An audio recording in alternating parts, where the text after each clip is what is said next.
Okay, I'm doing another how-to video. Again, I'm doing these because I get so much stuff from YouTube. This is to give back. I purchased a John Deere Gator TS utility vehicle for my wife to haul around the hay, horse poop, and shavings throughout the property. The problem that I had with this used Gator is it does have a really nice dump, and it has the electric lift. But the electric lift was controlled with this homemade switch, which was a double pole switch, and which is double pole, double throw. And if you can see the wiring, it was set up where it had a jumper that went to the battery, but it was very inconvenient because the switch was underneath the seat. The guy I purchased the TS from had a John Deere switch that I mounted in the console, and there is wiring right in the console to plug the John Deere switch in. And the problem, though, is that this switch was not a double pole double throw. This switch was a single pole double throw. When you trace the wiring back from this switch to the back of the Gator, there is a connector here which goes right to the switch. So there's a orange and a green wire that goes back to the switch on the console. So basically I made a jumper between that and what I learned when I went to the John Deere places. They gave me a quote on buying this harness. This harness, if you buy it from them, John Deere, is $85.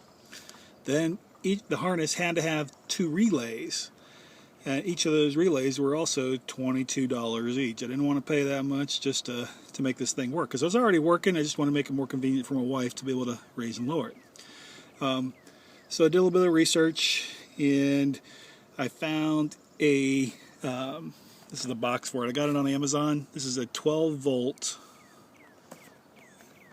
reversing continuous relay winch motor. So it's not a winch motor, it's a continuous relay for a winch motor.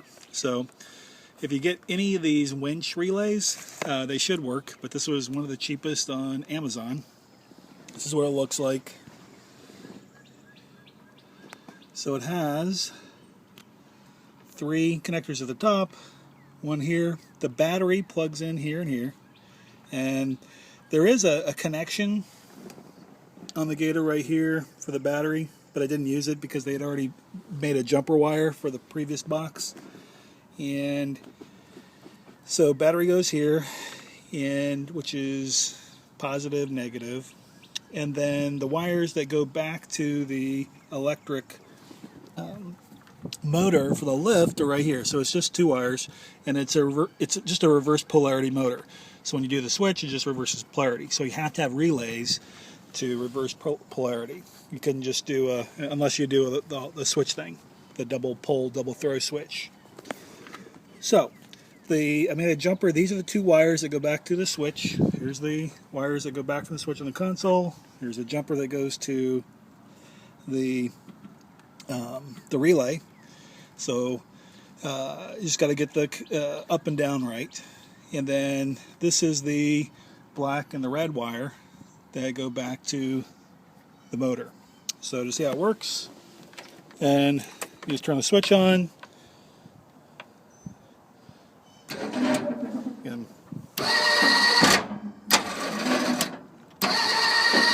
it works great. As things fall off the chair here. So that's pretty much it. This particular one, the red and the black wire that go to the battery, there's just a connector here. Again, you don't have to do that. I just used that because that was the thing that was on this homemade box. You could use this wire, which is your when I put a meter on it, it had power. I could have used that also. Again, it seemed like a simple project. I thought I was just going to put the switch in and wire it up just like that switch, but This switch is a single pole double throw, so you have to have relays to do the reverse polarity. So that's it. I hope this helps somebody who has a similar situation or who wants to rewire their Gator.